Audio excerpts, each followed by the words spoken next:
didn't go live since ever, so I just hope that you really hear me. So just we need a couple of seconds until I will understand, do you hear me or not? Just write me something in the comments, please. And let us start to talk. I'm very open to talk to all your questions, to answer your questions, to give you some inputs, what I know about Ukrainian things nowadays. So yeah, write your questions in the chat. I have all the chat in front of me and ready to talk.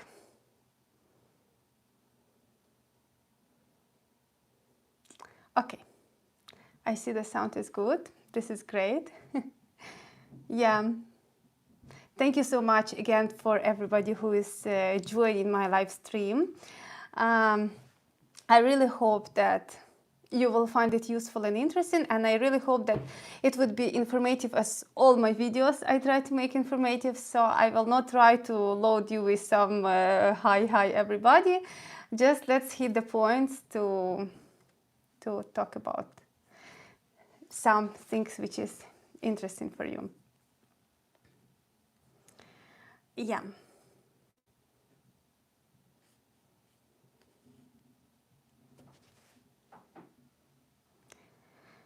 Oh wow, I see I have really guys from all the world today. This is very great.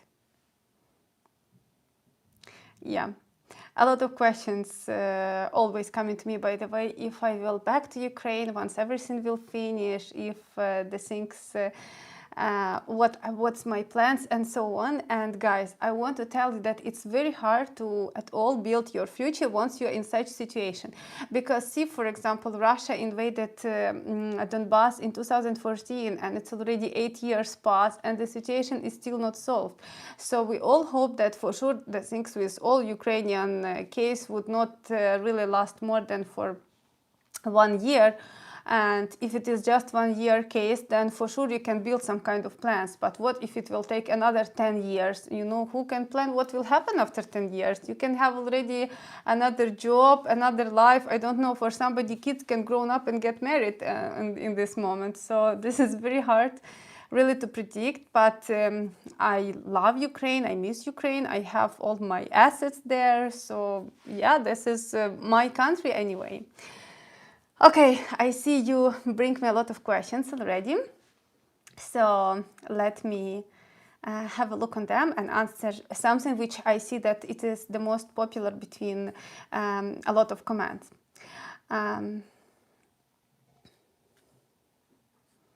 Oh, the questions about Halloween celebration is not really about Ukraine, but yes, this year we will be celebrating Halloween the first time, because in Ukraine it's just, you can say that commercial, we don't have trick-or-treating activities. And while I have kids and they do this all in school and they are very interested and they are very waiting for all these things, this year we will celebrate it just for kids, not for ourselves. And we will go for trick-or-treating. Okay, questions for people who want to come to Ukraine and who require visa to Ukraine and who need to also visa to Schengen countries or to Moldova. This is very popular and it's good to cover such question. So if you want to come to Ukraine, besides Ukrainian visa, you need to obtain one more visa to another country. If you feel that it's hard for you to go and get Schengen visa, you can apply for Moldova visa. Moldova visa is you can apply for it online. I guess it costs $20, and they give you electronic visa, and you actually can even apply for transit visa. So you can give them proof that you're going to Ukraine, and you just need to pass Moldova for some time, like for short time. Like, I guess it's 8 hours or 12 hours they give you option to pass. And that's also, this is how you can come. And by the way, a lot of people ask me in general how we can come to Ukraine, there are no flights and so on. So I want just to remind you that borders of Ukraine is open from the European point part, not from Russian. And we have land borders with so many countries of Europe. So if you really want to travel, you just need to reach Europe by any convenient way for you, by car or by train or by airplane if you are flying from some far countries. And then you can cross the border by train, by private car, by bus, by walking even. There is such option actually, so you can just take some bus which will bring you exactly to the border, cross the border by foot because sometimes it is much faster, and if there is really a lot of crowd. And then exactly once you will cross the border, there will be another buses from Ukrainian side which will bring you to most of the cities, and then you can go on by bus or train, depends from your final destination. So the borders are open. The problem that there is no flights, and there are no flights because it's not safe simply. So no flights are risking, no companies are risking to fly to Ukraine just for the safety measurements, nothing else. Okay. Так. From which part in Ukraine I'm from? I'm originally from the city Khmelnytsky. It's some kind of West Ukraine, but I was living in Kiev the last years because it's better for kind of my activity. It was more nice.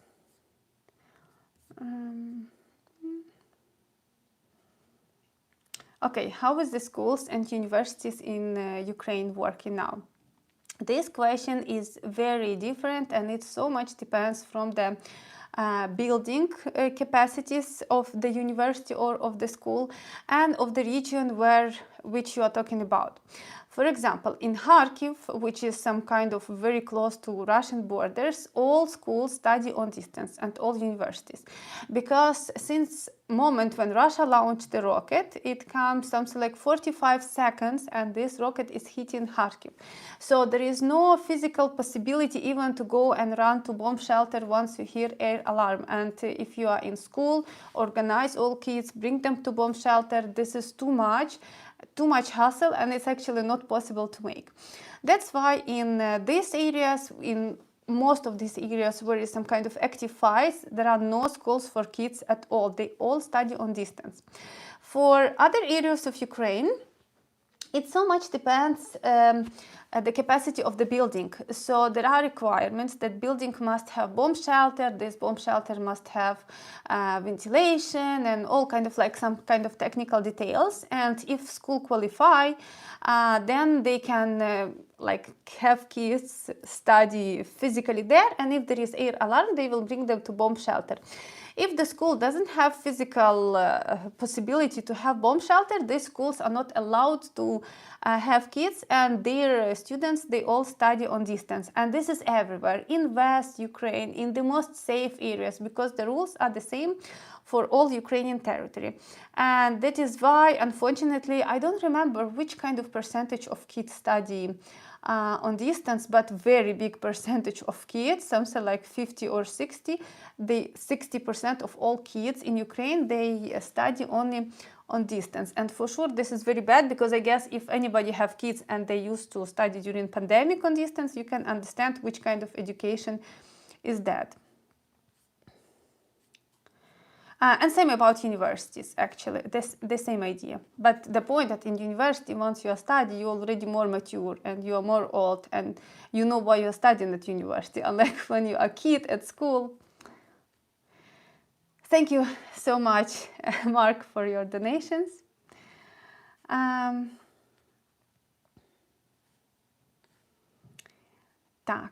The things which I want to cover, while I didn't forget, I was telling you that I will talk about nowadays life in Ukraine, and the rocket attacks goes a bit down because, as we understand, Russian rockets go a bit in shortage and they are more selective what they want to target and what they want to hit.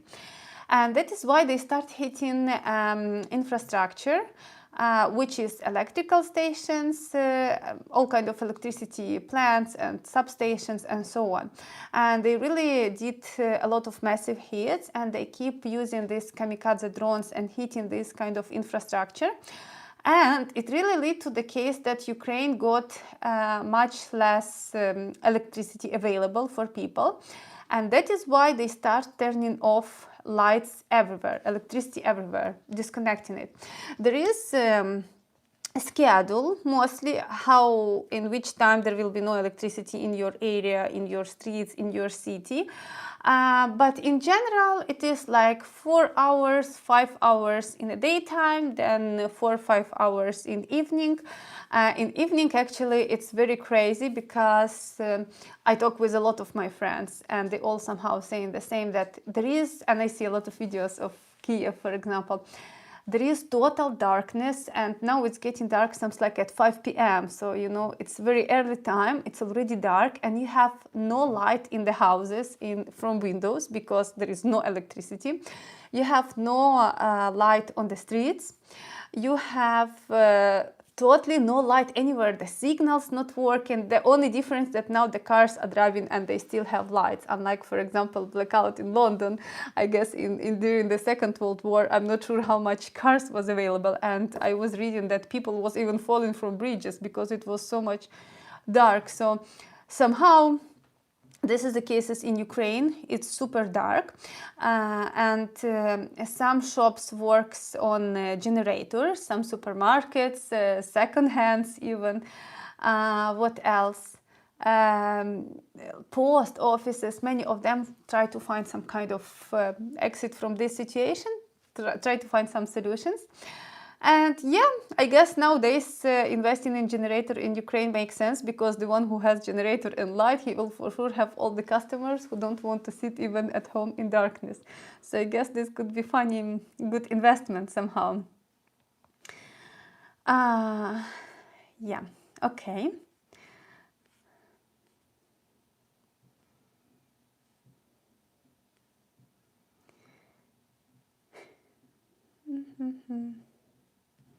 Can you go through Poland to Ukraine? You can go to Ukraine through Poland, Hungary, Romania, Moldova, what else?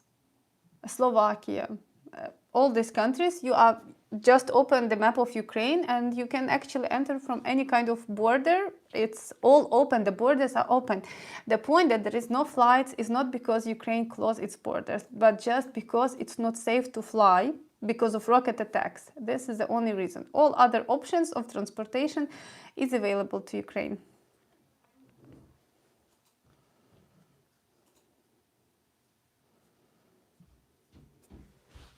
Yeah. The guys, I don't know even really if I still need to answer such questions, but it's okay, I will answer. That Russia didn't invade Donbass, yeah, it just, where it was, I lose it, but anyway, that people, they just don't want to accept government of Ukraine. You know, before Yanukovych escaped, actually none of the population of Ukraine was really want to accept him, and he was having something like 38% on election only, and most of them was at all fabricated. So what? It's not the reason to Ukraine, even on that moment, once Yanukovych won, to say that we don't want to be a part of Ukraine anymore, right? It's the right of people to choose the government which they want by majority. And yeah, so yeah, hi Mark. I remember that we had tour with you in Kiev. Thank you so much for your participation in this live stream. If I will start doing live streams, actually, I guess it's a good idea to do live streams. The problem that not always I'm able to plan my time because I have, you know, one kid is 2 years old especially, and this is very complicated with such kid to plan any kind of time to dedicate normally to the live stream, but today I was able to do it. So I hope I will be doing it time from time when I will see that I have a lot of small questions which I would prefer to answer for you in the live stream, then I will just make separate videos.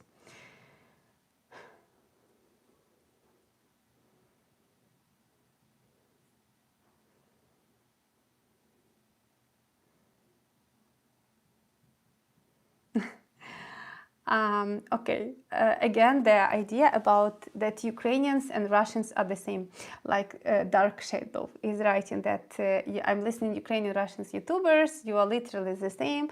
All people are the same somehow, you know. If you will listen American YouTubers, what you will find different opinion that it's wrong to kill the people or invade a foreign country or what. I guess all the world agree that if there is two independent countries and one country just out of nothing decide to go and bomb civilians and kill them and invade city like barbarians, rob them, rape them, and I guess any normal person will agree that this is wrong and shouldn't be the case. So if from this perspective you see that we are the same, this is, I don't know, we're all the same. All people with some kind of normal logic would be the same in this regard.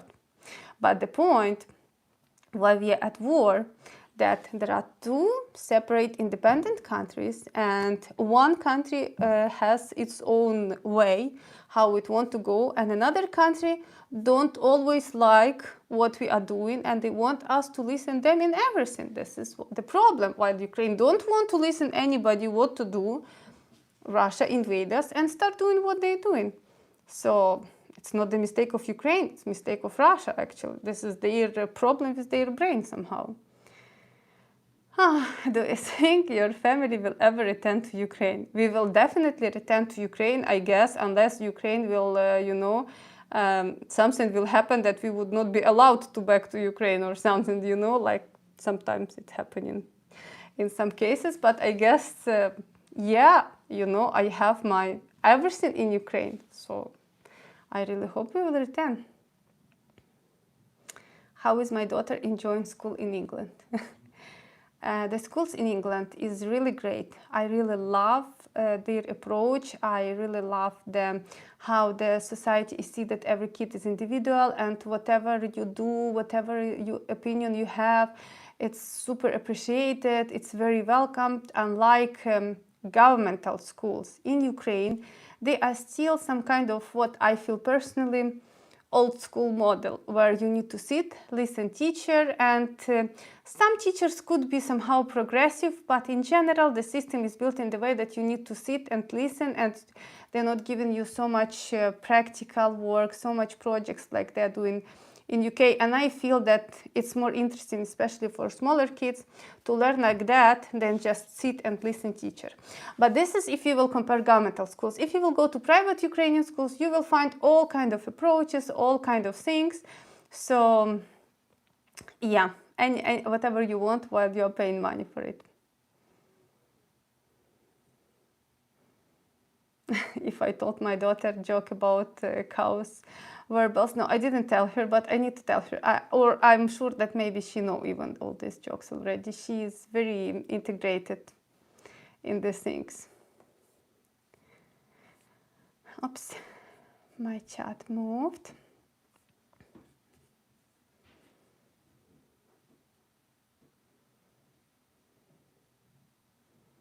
I really appreciate guys who is watching my videos for a very long time. And they still finding it useful and informative, and I'm definitely developing with you. I know in my videos, in my blog, I never some kind of like present myself that I know everything and I'm teaching you something. I'm showing you how the things from my point of view. I'm learning a lot of things from comments. That's why I really appreciate when you write me your opinion, when you are telling me what's my mistakes or something like that. I'm very fine with all the things. I'm not afraid of being criticized. I respect opinions. I usually never ban almost any people unless I really see that this is something totally not readable. So you can find all kind of opinion under my videos, and I really appreciate the community which I have and how you respond to my some kind of thoughts, because I'm learning from you a lot as well, definitely.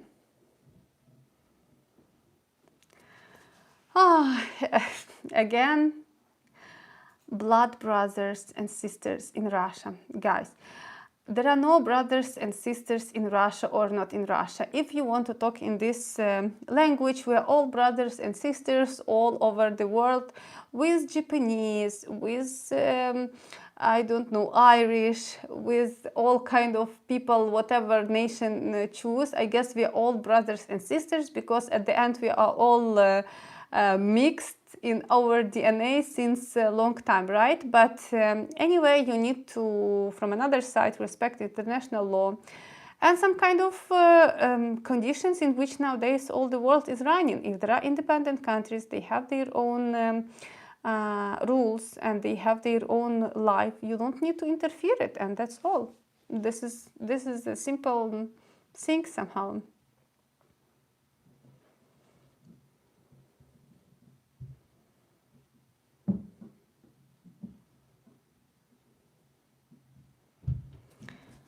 I'm divorced from Ukrainian woman. We divorced in Holland, but we are still married in Ukraine. Can I still get residence in Ukraine? Well, as far as I know, if you got married in Ukraine, I'm not sure how you can divorce in Holland. I'm really not sure based on... Anyway, you can try to get residence, but I guess Ukraine has integrated European system, this is for sure, and they will be tracking all these things, and even if they will discover that you are divorced already, they will cancel your residence. So, and why actually you need residence in Ukraine? You can come always visa-free if you want to visit it. And such kind of residence based on marriage, it doesn't give you right to work. It doesn't lead to citizenship, doesn't lead to anything. So, yeah.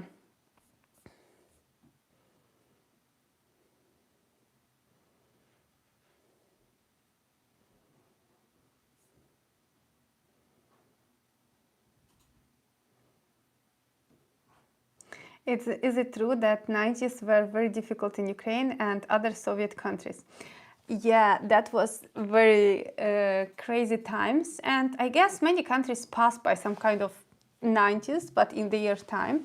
So what was the case? That in Soviet Union, I guess somehow somebody was writing the same about UK. When UK finally stopped being empire and stopped having all these colonies, there was some kind of break, and the economy was like required rebuilding, because they break all the connections between the places that they used to take raw materials from them and they used to run their industry. So somehow you can say the same things happened in Ukraine. But in Ukraine, not in Ukraine, in all ex-Soviet countries, it was, I guess, even more extreme. Because Soviet Union, they was deliberately making the economy so much tied to each other in the way that to make sure the Soviet Union will never break. And the point was that, for example, if you are assembling some kind of whatever, airplane, this is more complicated things, but if you will go even for something more simple. Anyway, let's go about airplane. The engines is done in Ukraine.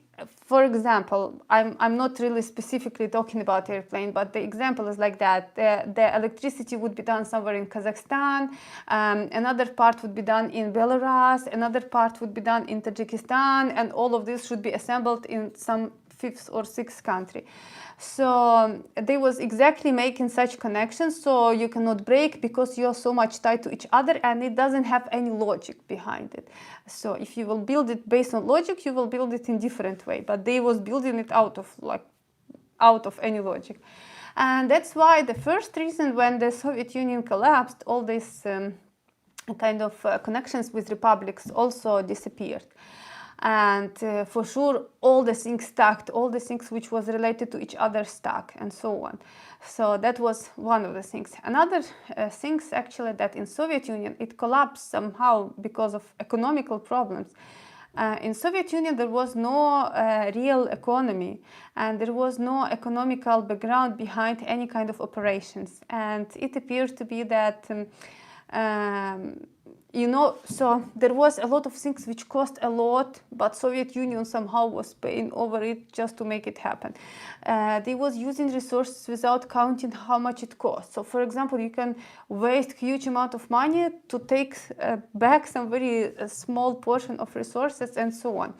And for sure, once Soviet Union finally collapsed, it reached because it actually already reached to some economical crisis, and once all the countries became independent, they start calculating the cost. If they want to retrieve all industry back, it will cost them a huge amount of money. It was all very old, not modernized, not efficient, economically not efficient. And because of that, most of factories stop, most of plants stop, and in Soviet Union, people were not allowed to have its own business at all. So all people was engaged and working in some kind of factories or plants. And imagine in the 90s, when all these plants stop, people are not receiving salary for something like 2 years. And you cannot, it's kind of like unemployment, but you cannot really go and get employed anywhere because most of your country is unemployed. All of your country doesn't make any money. All of the country doesn't have anything. And in these cases, imagine what you will do. You will say, okay, I have savings, so I can start living on my savings. And all savings of the people, so the currency totally vanished. The currency the currency of Soviet Union, if you had money in cash, it stopped being worth anything. And most of people, they never keep money in cash because it was not encouraged. Most of people, they was keeping money in bank. There was only one governmental bank in USSR, and all of the people, they was collecting money in the bank. And since Soviet Union collapsed, bank collapsed, and this bank, logically, Russia is the one who needs to return all this money to all these ex-Soviet countries because they are the one who claim that they are the one who take the legacy of Soviet Union. But in this part, they don't take any legacy, they don't return anybody any money. It collapsed, and thank you. So imagine you was collecting money for all your life, because every person will say that they have huge savings on bank. It all disappeared.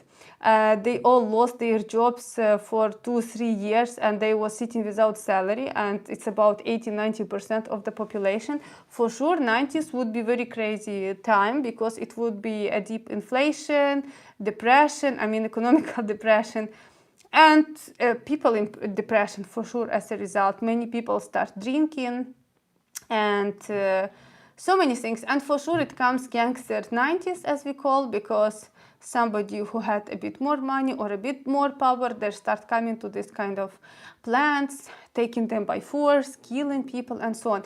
But I need to say that this gangster 90s, with killing, with all these gangsters, it so much depends from the city. So in my native city, we was having very nice mayor who somehow cut it from the beginning, from the roots, and we didn't have such things. While in some cities, it was very extreme. So it so much depends from the place. Can I do some tours of England from my perspective?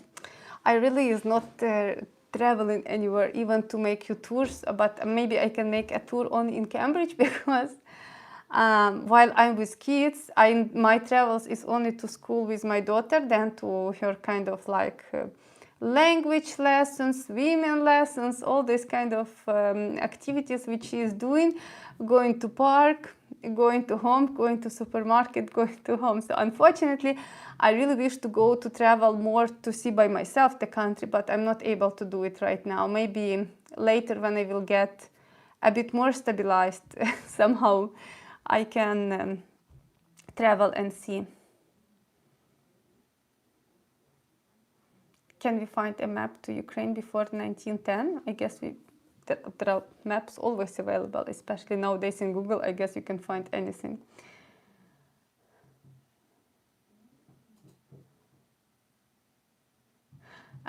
If I know about reporter Zolkin, for sure I know reporter Zolkin because I'm actually retelling a lot of these interviews with prisoners of war on my channel in English. So people who don't want to listen all these long interviews and reading subtitles, they can actually listen my stories.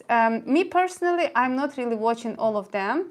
I was trying to watch them in the beginning, then I find that all of them was super boring for me. The things which these guys are telling, this is something very expected for Ukrainians. I don't think if this is something surprising for foreigners to see their logic and their things, but For Ukrainians, there is nothing surprising. We're all aware about the things without even these interviews. The only interviews that I start watching, this is recently when they start grabbing these mobilized guys. They are more intelligent. They know how to talk at all, because dead guys, you cannot really listen to them. They don't know how to talk. These guys, I'm listening and retelling the most interesting stories.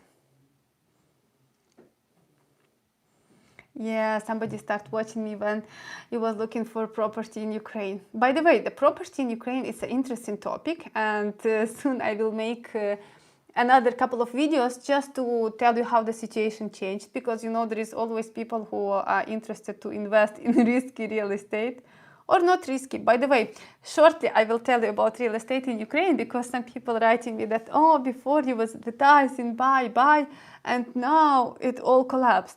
And I want to tell you that nothing collapsed. As per prices in West Ukraine, they increase for most of new apartments, apartment rent, they increased much more. In Kiev, I read that it dropped only 2%.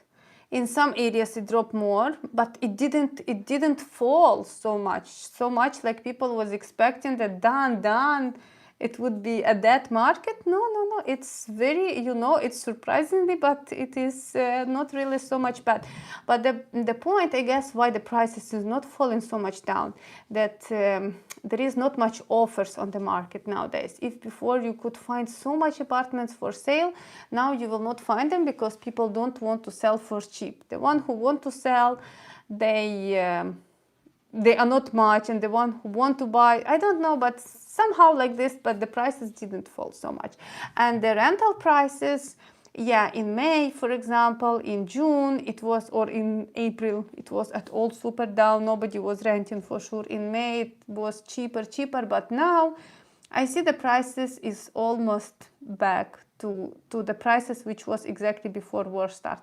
It's a bit cheaper, again, because there is a lot of offers, so there is not much people still renting apartment, but the prices slightly start going back, and yeah, I guess they will go and over exceed soon. Thanks for watching the stories of surrendered soldiers. By the way, many people saying why I'm not talking stories about Ukrainians. And the problem that Ukrainian captured soldiers, Russians are not making videos of Ukrainian captured soldiers, for example, to tell their stories. And there are stories of Ukrainian soldiers that, for example, they free from the from Russia, but mostly they don't talk so much stories, and this is mostly something very bad. Tortures, how they was kicking them, how they didn't feed them, how they was, I don't know, something like 10 people in the room for 2 people, they sleep on the floor, they give them food only once a day and only for something like 2 minutes or 1 minute, whatever you can.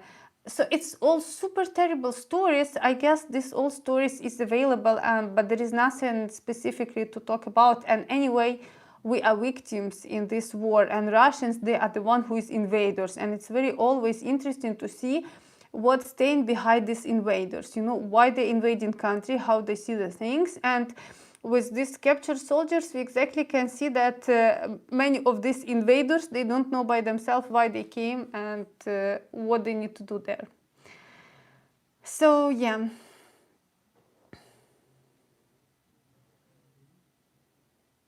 I should have super chats.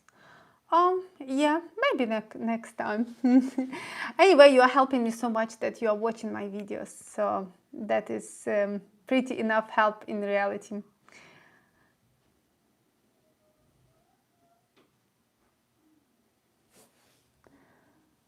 No war. Yeah.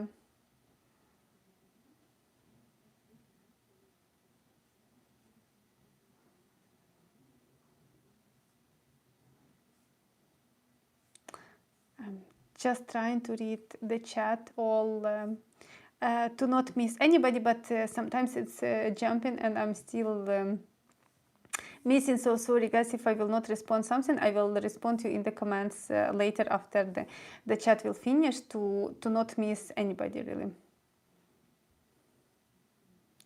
Do people in Ukraine know how difficult the war is for citizens in countries in the European Union because of sanctions, high energy prices? Some people life is in the cold at home.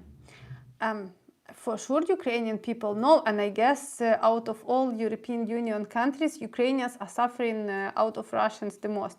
And you know, I guess, I don't know, is it deliberately made or by mistake, but sometimes I feel that media, they want to put responsibilities on Ukraine, that all the things happen because of Ukraine, we suffer because of Ukraine. Ukraine is in the same boat with you somehow, but we suffer the most. There is one aggressor here, this is Russia. This is the only one terroristic country nowadays which doesn't respect any kind of international law, and they are doing terrible things in Ukraine, which we still didn't discover totally how far they can actually go in their crazy mental things.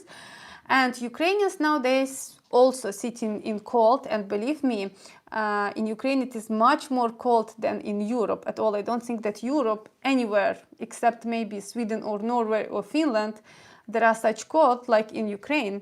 And Ukrainians sitting without electricity, Ukrainians sitting under the bombs, Ukrainians having economical collapse, Ukrainians having their family totally, you know, many men go to fight, many people killed, many women went out abroad. And I am here in UK with a lot of women who is with kids, and I see how is it hard for them. Somebody can work, for example, and many of my new friends here, they really work, but some of them don't know the language. Somebody cannot find a job. Somebody found a job, but the job which they found is very low qualified, and they are working in terrible jobs just because they don't know the language. While in Ukraine they was having very good job, very great house, very nice life with their relatives, with their family. And so I don't think that Europeans nowadays are suffering more than Ukrainians. And don't forget that we are all in one boat with you. And there is only one terroristic country, which is Russia.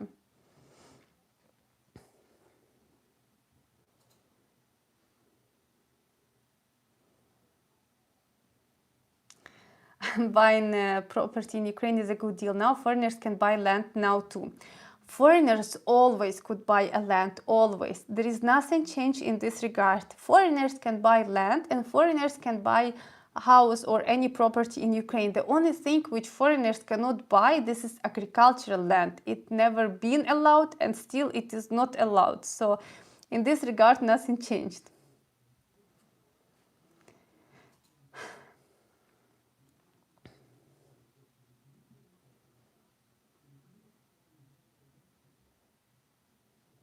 What I think, who do you think blew up the Nord Stream? I have no idea of these really things. And you know, regarding all these things, who blew up Crimea Bridge, who blew up Nord Stream, and all these kind of things, we can talk with you, we can share opinion, we can have some theories, but in reality, I guess the only one who knows is intelligence of the countries, or even not every intelligence is really able to answer you these questions.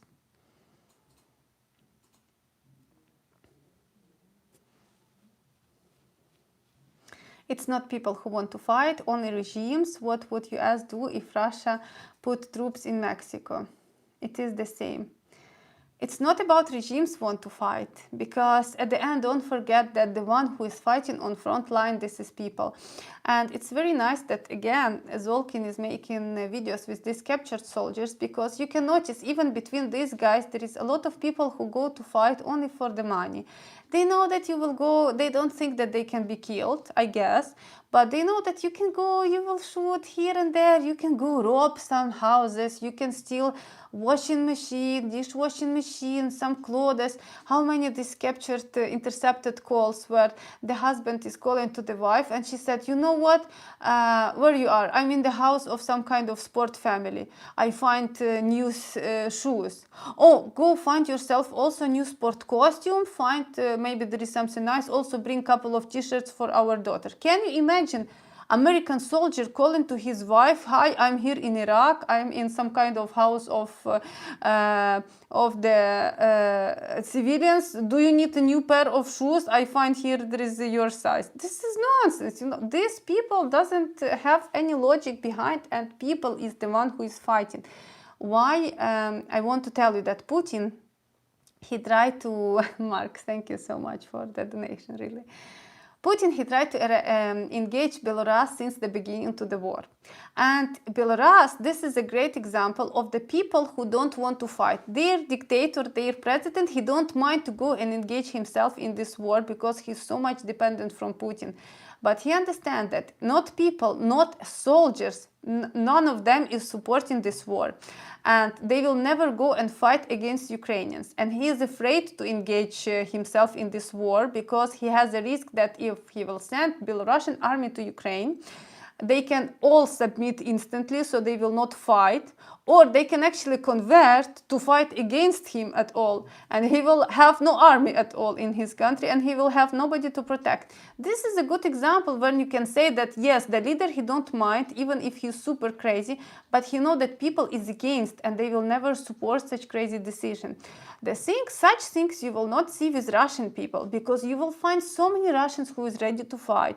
You will see these captured soldiers. Even I show you one. He's saying, my parents, they are watching news, they feel so much bad for Ukrainians. And once this journalist called to his mom, she said, you're all fascist, all Ukraine is stupid, and you deserve what you have. So what, do you think this is the one who was watching news and feeling bad? This is not the one who watched news and feeling bad for sure. This is the difference. So I believe behind any crazy president, there is population who is ready to fight or not ready to fight. It's, again, my opinion, guys. But yeah, this is what I can answer you.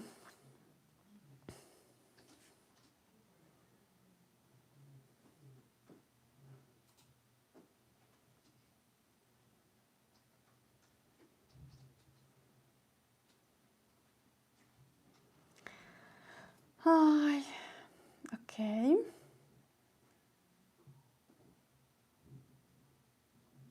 Germany should have skipped Ukraine and went directly to Moscow. It would be more stressful. Yeah.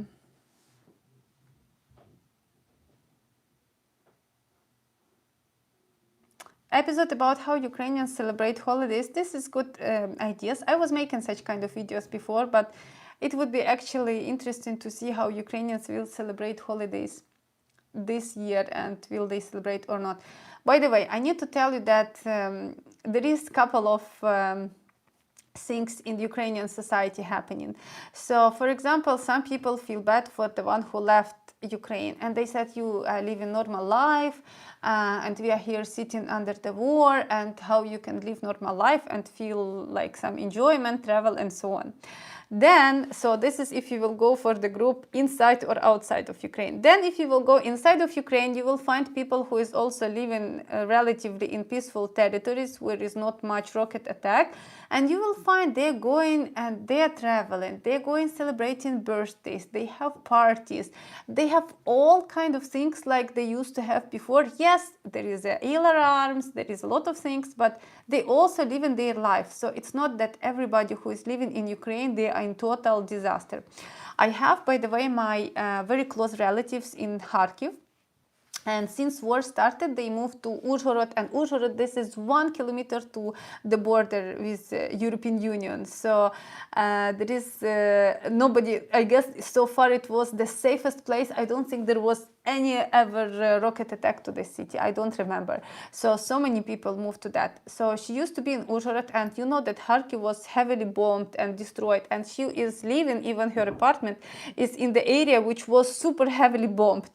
And recently we was talking with her, and she said, I returned back to Kharkiv just because this is my home, there is my apartment, I fed up of all this war, I want to go to work, I want to keep living in my place. So people is really adjusting for it, and so she returned from somehow relatively very safe place to totally unsafe, and she feels so much happy that she returned to home.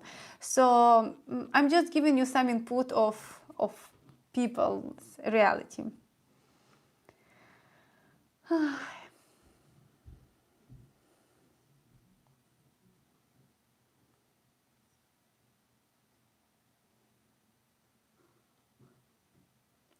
What about CIS? I hope I understand correctly this, because in Ukrainian terms we have different letters. But I guess, I mean, Ukraine, Russia and Belarus were in it from 1991. Ukraine never been part of this. Ukraine was some kind of supervisor or something, but Ukraine never been part of this agreement, by the way. This is very interesting point.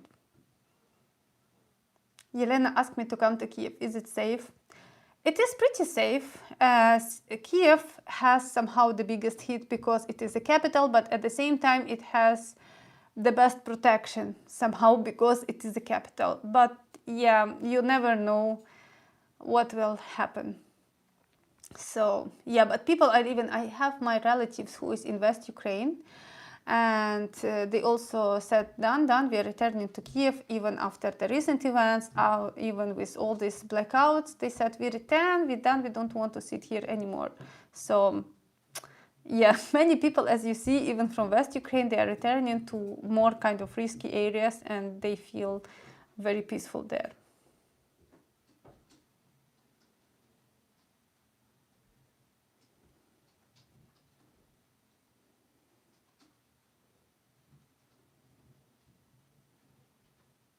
America is fighting Russia in the last Ukraine soldiers stand in NATO fighting.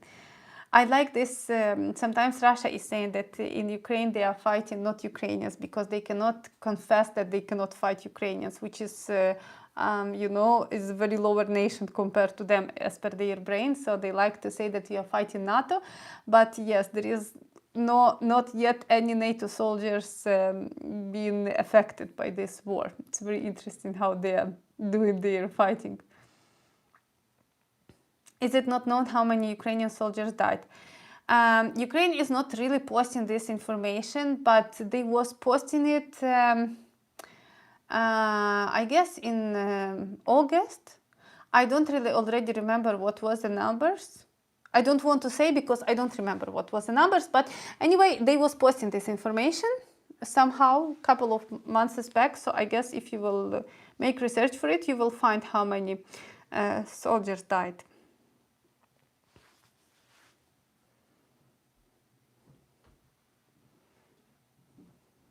Russia has tropical climates. Maybe they have, but most of their territory is really cold. It's not about cold. Russia has, what to say, Russia and Ukraine, by the way, also somehow in this regard, many people think that Ukraine is very cold and Russia is very cold. And it's true. Our countries are cold in winter. So in winter it can go really cold. And in Russia, as per numbers, it can go more cold, but in some areas it's more dry climate. So even if it is more cold by numbers, so for example, like -40, and in Ukraine it is -20 only, but we have more humidity, you will feel it is the same. In Ukraine it never goes more than -35. I never remember more in my life that it was more than -35. And this is really, really very cold. But at the same time, both Ukraine and Russia, we have very hot summer. So in summer, we can have easily +35, +38, +40, even in south of Ukraine, and it is super hot. So we are not cold country always. We are very cold in winter, and we are very hot in summer. Because many people don't think that we have hot weather in summer. Summer in Ukraine, for example, is much warmer than here in UK. Yeah, this is what I noticed.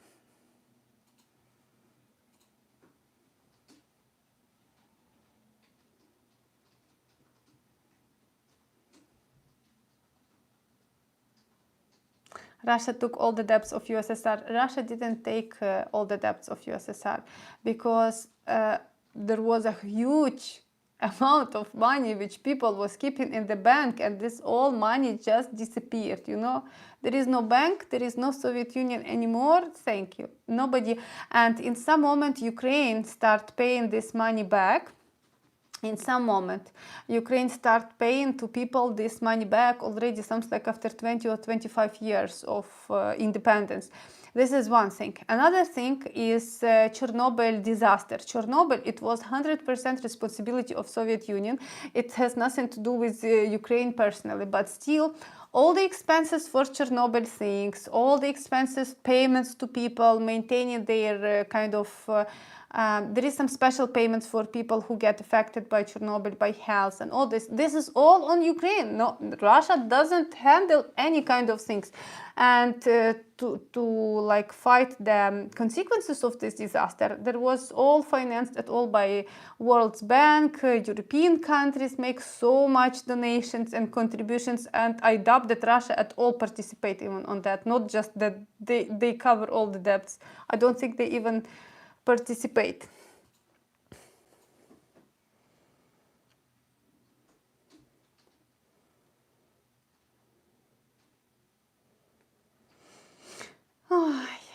Okay, так. Zelensky sold Ukraine, Zelensky, you know, it's very... I don't want to go into all these things because this is long discussion, but it's really interesting that before we had...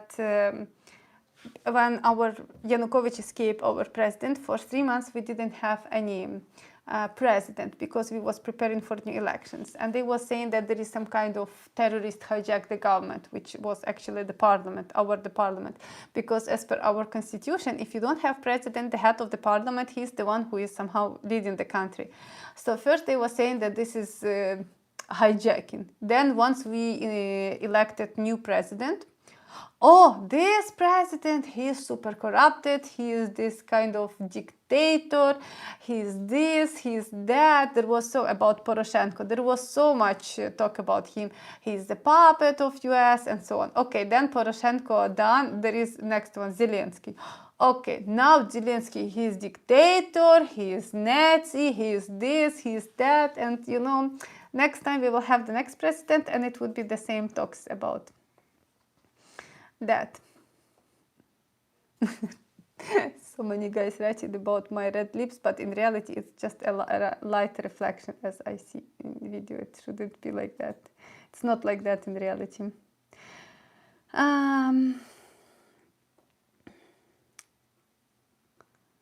Okay, Ukraine real estate is not risky.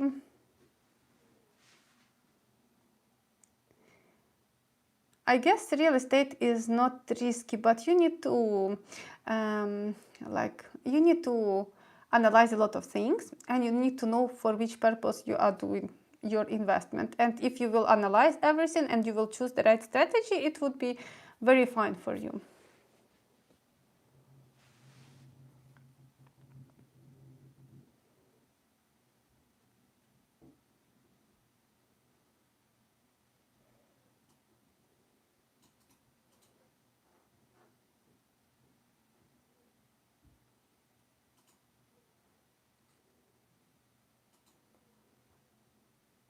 Odessa property prices dropped significantly. Recently there was some kind of, they published this kind of statistic, how much prices dropped, and I'm not sure about Odessa, but there is nothing very really dropped significantly. It's nothing, I guess the biggest ever drop in some area I saw, it was 20%, but it was not in Odessa. I don't remember about Odessa, but anyway, I will be preparing video about real estate if you really see that it's really interesting, and I will bring you the statistic, compare prices, how the things changed and so on.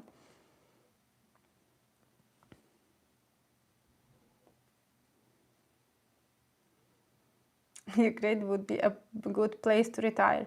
You know that Ukraine is really a nice place to live, and yeah, if Russia will stop interfering in our things, I guess Ukraine would be really nice place to live, because I see that compared to European countries that I pass on my way for the recent 7 months. I can say that Ukraine has very great variety of the things. We have so many people who know how to do so many things, and the cost of this is relatively cheap, so you can have good quality service for the cheap cost. Here in UK or in Denmark, for example, or anywhere, you can have for sure high quality services. I cannot say that Ukraine can provide better quality than, for example, any specialist in Ukraine is much more qualified than in UK, but it will cost you a huge amount of money compared to your income. And in Ukraine, with the average income, you can go to average specialist and you will have somehow good service. Again, it depends from what you're talking about, but in general, if you're talking about some kind of service field, like, I don't know, cutting trees, making plaster works at home, you know, doing some kind of wood things, furniture production, and all these things. If you want to make sofa based on your order, it will not cost you fortune like here, for example. But yeah, it's all, you know, it's one thing related to another. Somehow it's all related to income, but it's always good if you're making more outside and you're spending in Ukraine when the things is cheaper.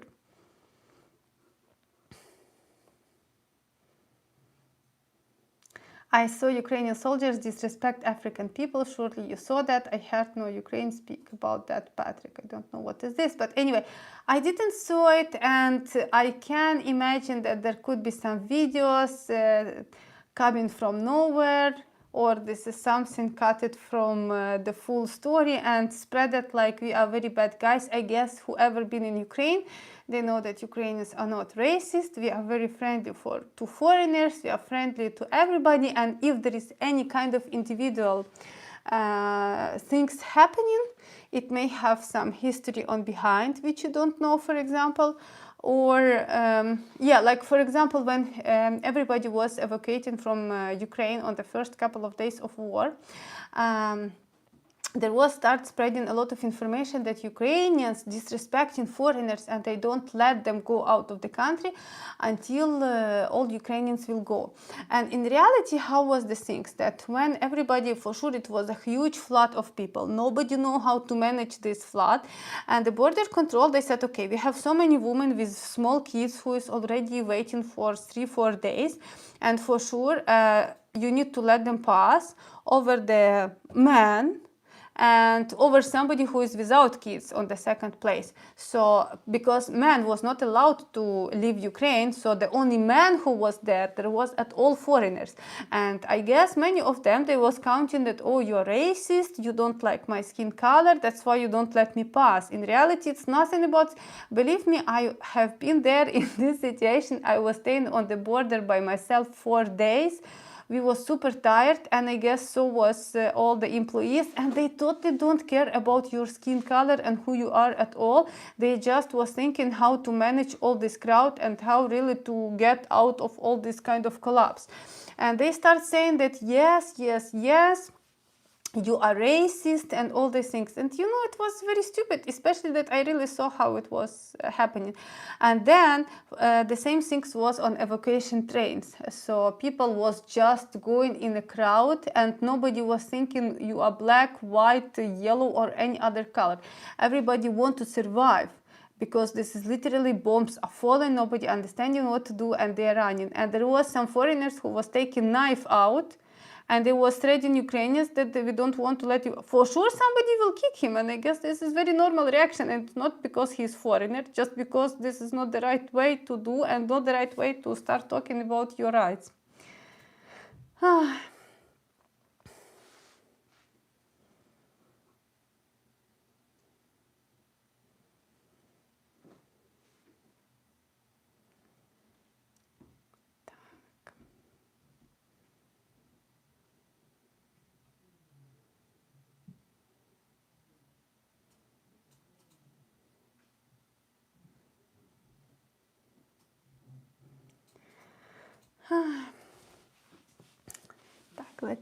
Let me find some another interesting topics that I would like to mention for you.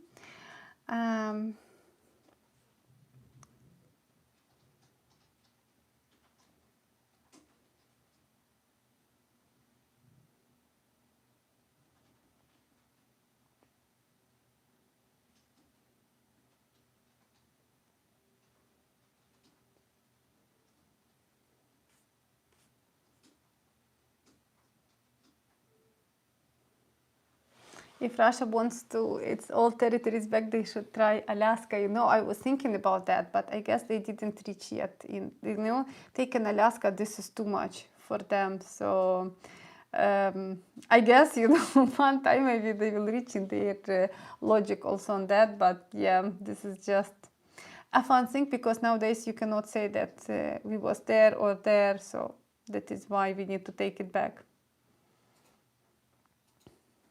If I met foreigners fighting for Ukraine, I didn't met at all any soldiers who is fighting for Ukraine, because I'm not on the front line. But there are foreigners, there is the whole foreigner kind of legion or something like that they call it, so it's only foreigners fighting.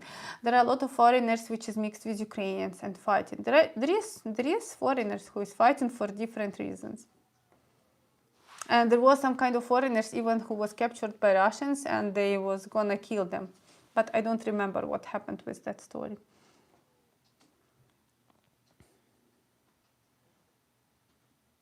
Language was not required for permanent residence, only citizenship.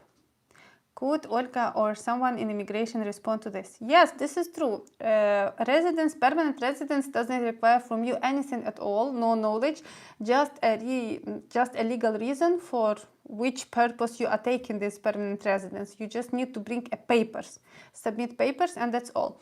But for citizenship, language was always required, always. So since very long time, the language, the paper of knowing language was required. And recently, if you missed my last video, I was saying that Ukraine want to make language, constitution, and history of Ukraine test if you want to obtain citizenship. But regarding permanent residence and citizenship, just again want to tell to some guys, just want to remind you that if you are from the country that is like very good developed, like European Union, US, Canada, Australia, and so on, I don't really see the reason why you may need Ukrainian citizenship. It will not give you any benefits. So you can obtain permanent residence in Ukraine. It will give you almost the same rights like Ukrainian citizens. So you will have free medical care if this is important for you. You will have right to have a pension. You will have right to live in Ukraine and do whatever you want with no other extra permission. All the things you will have right to do. The only thing that you will not have right to vote and be elected in the government. But at the same time, if you are, for example, abroad, and anything happening with you, like it was in coronavirus or any other situation, and your country must evacuate you, even in this, by the way, cases, Ukraine is taking their permanent residents to Ukraine, but you know, Ukraine is honestly not the best in evacuating their people, all carried about their people once they're in some troubles, in such kind of troubles abroad. So I guess you will be managed somehow by your own government. And the important thing, you need to understand that Ukraine does not accept dual citizenship. So whatever citizen you are, they will ask you to drop your citizenship before getting Ukrainian citizenship, which is also not good. If you are from the country which has very bad passport, I understand the reason why you want. But if you are from good level countries, from the legal perspective, citizenship will not give you much more things than permanent residence, but it will load you more with a lot of paperwork and a lot of things.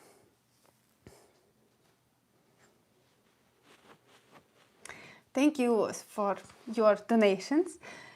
Thank you for your good words about my channel. I'm really happy that it is informative and you are getting some useful information for yourself.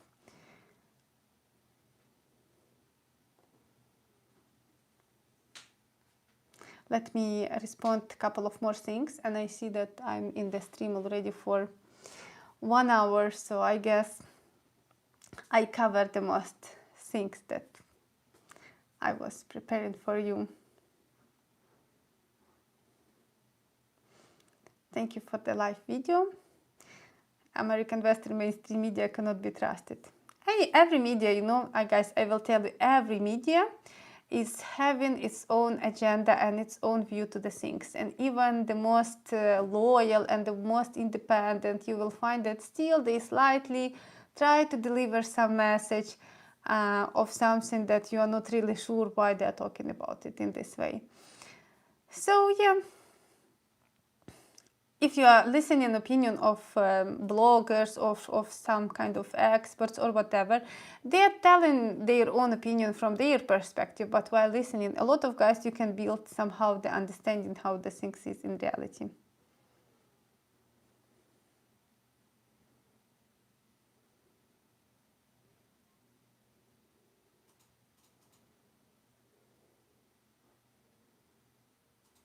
How is my house in Ukraine? Is village safe from Russian war? My house in Ukraine so far is good. It is fine. It didn't. My village specifically didn't have hit, but so many other villages got hit by Russian rockets and artillery shelling. So it's not about you're in city or in village. There is no safe place somehow.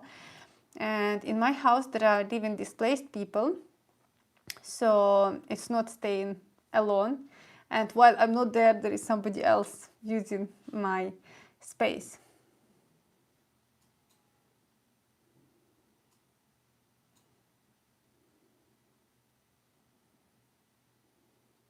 Does it matter that Russia is pulling out on the grain transfer program if the grain storage has been emptied sufficiently to hold their fall harvest that will hold things for the next 6 months? Yeah, the storage, as I didn't follow it so much recently, but I remember that they were saying that in August, I guess they pretty much free the spaces for the new harvest. But this is very interesting things from different point of view. It again proved that you can never agree with Russia on anything, because they can never keep their words. Whatever they are doing, they will never keep their words. And you know what happened after all these things? They said they already start making agreement that they are the one who can supply the grain, and for sure we all know from where this grain is coming, because Russia by themselves, they don't have a lot of things, and all what they can do is just to steal the things like barbarians, you know. I really wonder that such people is running till nowadays, and there is a lot of supporters for these guys. I don't know what you're supporting even. Today somebody is supporting Russia in this kind of actions, and tomorrow they will come to their home.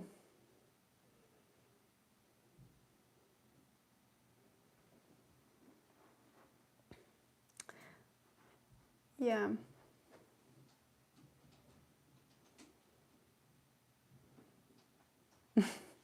I should get moderators for the chat. Yeah, maybe, but it's fine. I don't see so much. I didn't get so much bad situation here in the chat anyway. What am I listening? Speed techno. I'm actually really nowadays almost not listening music. In general, I'm trying to make my time more sufficient, and at home I'm not listening anything at all, and when I'm driving I usually try to listen some kind of live streams, news, political experts, economical experts, business experts, about all kind of things which is interesting for me. You know, guys, I will tell you, I was thinking to write post about this, but I guess I forgot about that during this war and this situation which happened with me, I again just make sure that the best investment is investment in yourself. And yeah, very funny that somebody feel that investment, or somebody take the words invest in myself, it is invest in your body, like face and so on. Maybe for somebody who is gonna make money out of their body, it makes sense, but I don't put this meaning in these words. I mean, invest in your knowledge, in your brain, in learning foreign languages, in learning some kind of things which will, because everything can happen. This time war happened, and I get out of my home, of my usual things, of my business. I was building some things, I was having a lot of ideas, and I was having ideas for other projects, and it all somehow collapsed. But I guess because I was having, for example, knowledge of language, it helped me to go to UK and start a normal level of life here and keep moving somewhere. And I try to keep educate myself in so many different things, because I'm try to develop myself, because we don't know what will happen after a couple of years. And some people, I know that this is most likely trolls, but anyway, I will tell you. that they are saying that yes, she go to Denmark, she didn't like social payment, that she know that UK can pay more, and she go to UK, please.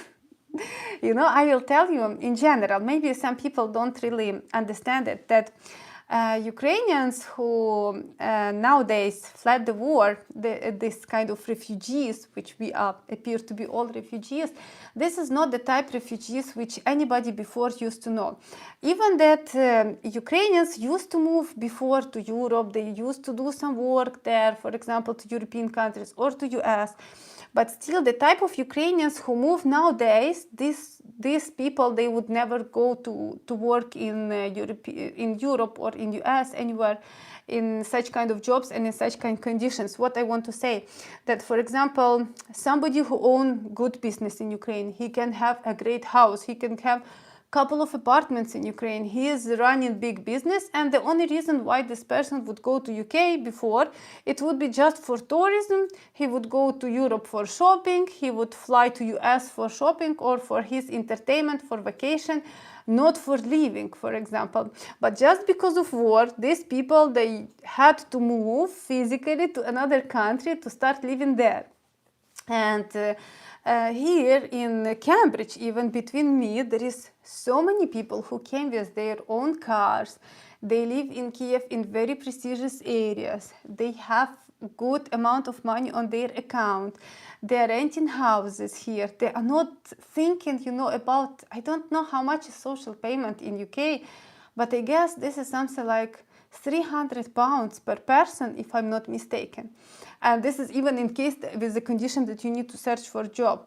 And for these people, £300, this is the cost of their one day shopping, or of their one bag, or even not the cost of their bag, even their bag, handbag, and makeup, and all these things can cost more than this money.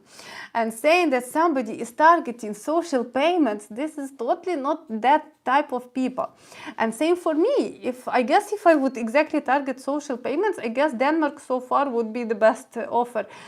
But I was from the beginning want to go to English-speaking country because I speak English. I can normally live in society and talk with people, work, do some business here. My kid can go and study in school just because we know the language. In Denmark, for example, even if you as a tourist will go and you will find that everybody speak Danish, everybody speak English. If you will go for the level of living, you must speak Danish. You see a lot of signs, you hear a lot of announcements, you want to go to cinema, it is only in Danish. You go into super great library, super nice library, I showed you in the video, and all books in Danish. You want to apply for any job requires Danish language, even IT. Even for IT, they require Danish language. Even if you are not working in Danish language, they need you to know. So, and this is about every country. So it's nothing about social payments or something, but what I want to say, if you know foreign languages, you are for sure making the life for you easier if you will have any kind of disaster and you will have to move abroad. This is what I want to say. I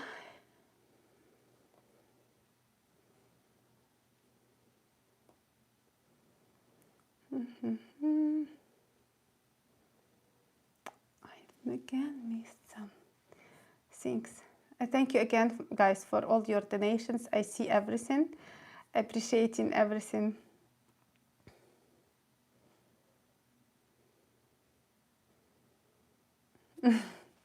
Funny that Ukraine bombed Crimea bridge and Russia couldn't bomb the glass walking bridge. Russian weapon is not precise. I guess they used to have more precise. By the way, you know that very funny thing that, like in the beginning of this live stream, I was telling you that in Soviet Union it was built in the way that there is a lot of parts is made in different republics. Even nowadays, I guess for Russian nuclear weapon, I forget what, but some component is made in Ukraine. And they cannot produce it in their country, and they're not producing it, and it is still made in Ukraine. And a lot of engines is made in Ukraine also for Russian weapon, for Russian airplanes, I guess. And they recently even to catch one guy in Ukraine who was selling them these things. So they cannot survive even without Ukraine in reality.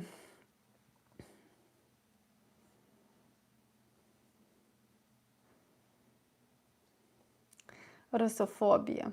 Yeah, I love this word. Russophobia, guys, if somebody don't know if this is, you see what Russians are doing bad.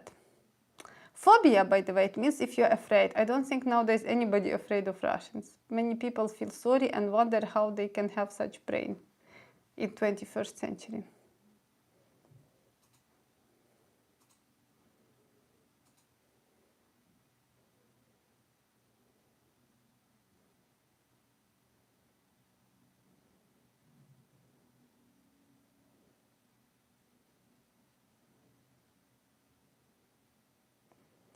Halloween, Halloween.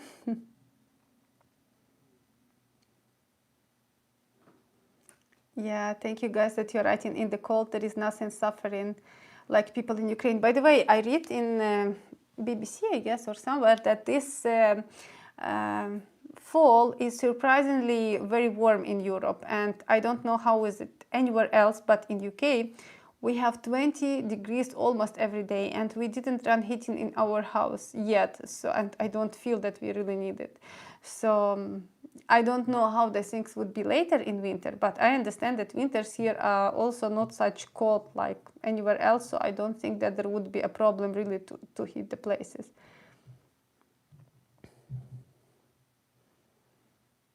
Do you think reservists will rebel or flee and cause chaos in Russian army? Russian people, they are not able to protest, they are not able to be rebellious, and they already prove it so many times. By the way, again, I just want to mention this fact. So many guys are saying that Russians, they would like to protest, but their government don't allow them, and they cannot because they will put them in jail. And I just want to tell you, just think with me, maybe I'm wrong, so I'm not saying that this is 100% right, but I'm thinking Russians are 150 million people. Moscow is 12 million people. Imagine even 1 million people in Moscow go out on the street from the whole country, collects from all 150 million people, 1 million. How you can, what you will do with 1 million? I know even if you will give them machine guns, I'm not sure they would be able to kill this amount of people. 1 million people, 500 people. Also, I guess even if you will throw the bomb on them, they would survive. So it's, you cannot say that Russia cannot, these people cannot get out, they're getting arrested for sure. If 0.001% of population is going out to protest, for sure they will get arrested, but go some 1% of population. And let me see what they will do with them.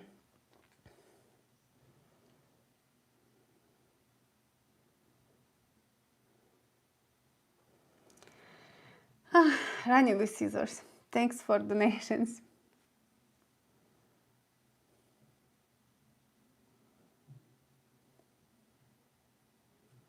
Thank you for the permanent residence question. Permanent residence is easy thing in general. If you have legal reasons to get it, you will get it with no problem at all. So it's not something complex.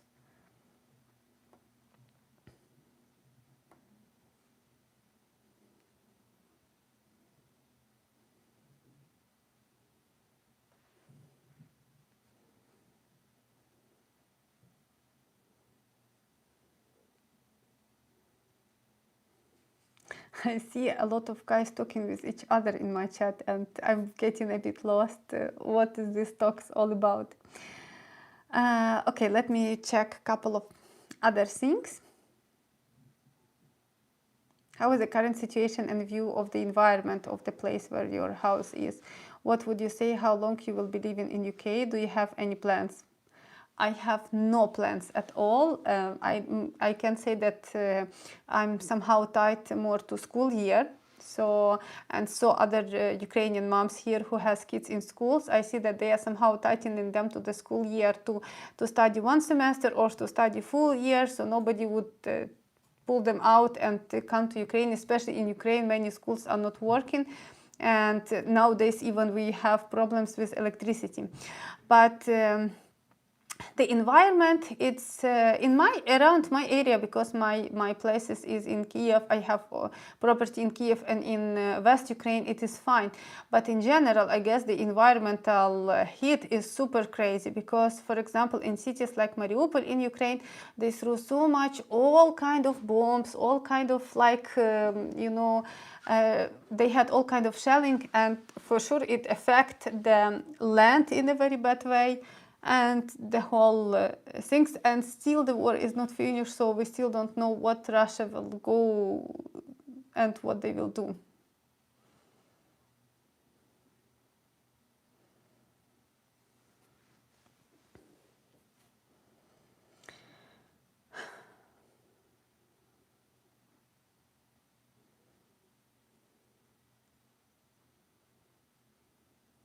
If I still have contacts with my relatives in Ukraine, for sure I have contacts with my relatives, with my friends. I have all my employees in Ukraine, and we are on them every day, on like we are talking with them every day, and yeah, I getting to know how the things, so we are always in connection.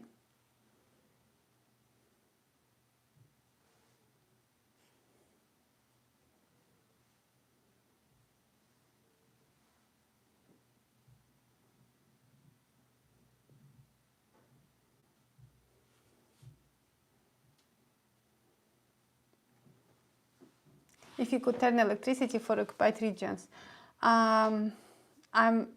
it's from one side, Ukraine didn't do this with Crimea, for example, because we consider that this is our people and this is our citizens, and we cannot do like this with them. From another side, there is, I guess, some kind of like technical possibilities or opportunities to do that. And now Russia is controlling, for example, one of the biggest nuclear stations in Europe, and I guess they are the one who can actually turn off or turn on electricity in all these areas. And not sure if Ukraine can do this from the technical point of view.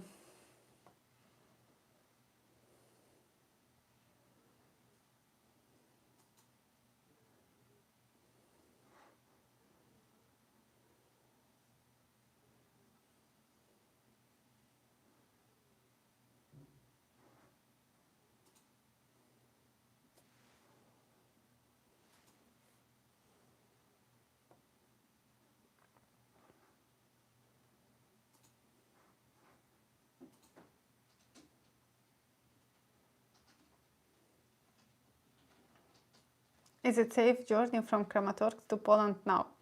I don't know. I guess you need to see the situation around. So, you know, even if anybody want to go from the war zone, they always need to see the local instructions and things. I cannot answer you from my point of view. Is it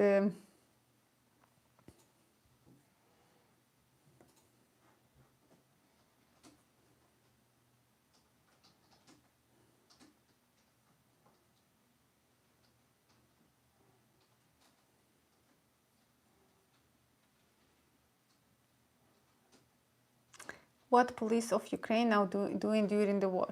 Police of Ukraine is working during the war. We have so many things.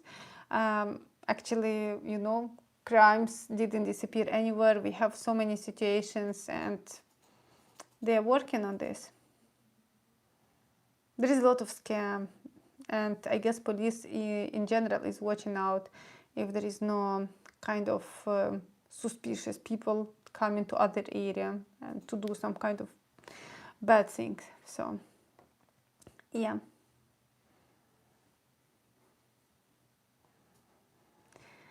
Okay, guys, I guess I really answered you most of the things today. I see it's almost 1.5 hours, so I guess we have to finish.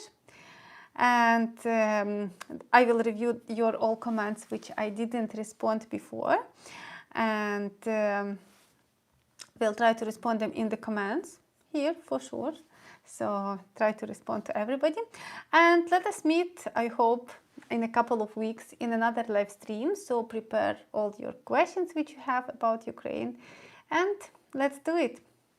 So thank you everybody for joining my live stream today. Hope it was informative for you as always, and let's meet next time. Bye bye.